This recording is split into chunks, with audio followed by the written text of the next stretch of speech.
How to get your TikTok account unbanned. So if you want to unban your TikTok account, then what you can do is first open up your TikTok application, go for your profile, which is on the bottom right, go for the upper right, which has that three bat icon, and go for settings and privacy.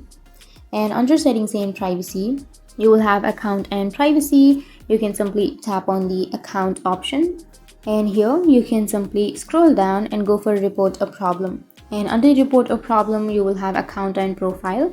Tap on account and profile, and here you will have a bunch of options. And here you can go for the last option, which is profile page. And here you will have other option. Tap on other, and here go for need more help, which is on the bottom left, and here it will take you to the feedback page. So to get back your TikTok account which has been banned, you need to write that my account has been banned and I want to unban my account.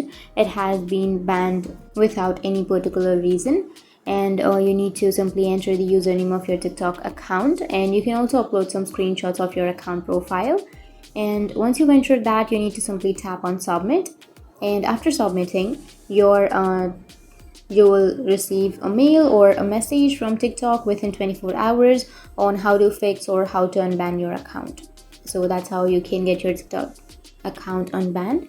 And if you have any questions, feel free to comment below. Thanks for watching.